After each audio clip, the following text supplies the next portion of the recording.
The last poem we're going to read for Unit 2 is Casey at the Bat by Ernest L. Thayer. The outlook wasn't brilliant for the Mudville Nine that day. The score stood 4-2, with but one inning more to play. And then when Cooney died at first and Barrows did the same, a sickly silence fell upon the patrons of the game. A straggling few got up to go in deep despair. The rest clung to that hope in which springs eternal in the human breast. They thought, if only Casey could but get a whack at that, we'd put up even money now with Casey at the bat. But Flynn preceded Casey, as did also Jimmy Blake, and the former was a Lulu and the latter was a cake.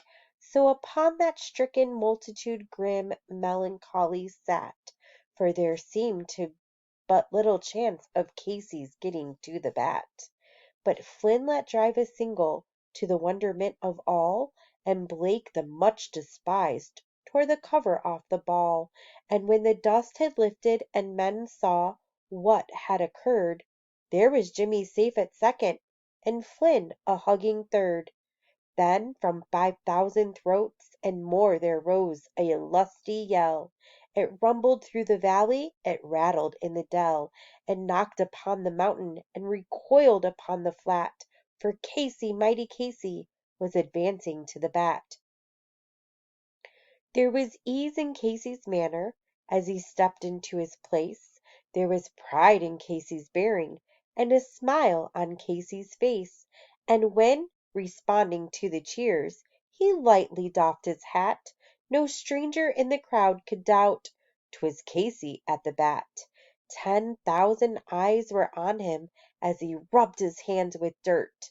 5,000 tongues applauded when he wiped them on his shirt.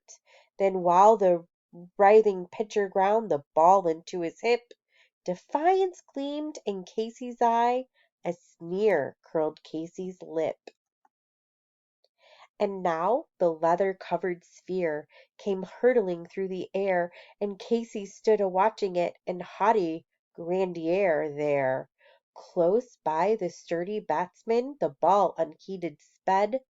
"That ain't my style," said Casey. "Strike one," the umpire said. From the benches black with people there went up a muffled roar, like the beating of the storm waves on a stern and distant shore. "Kill him! Kill the umpire!" shouted someone on the stand, and it's likely they'd have killed him had not Casey raised his hand. With a smile of Christian charity, great Casey's visage shone. He stilled the rising tumult. He bade the game go on. He signalled to the pitcher, and once more the spheroid flew.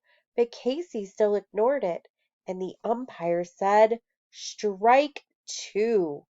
"Fraud!" cried the maddened thousands.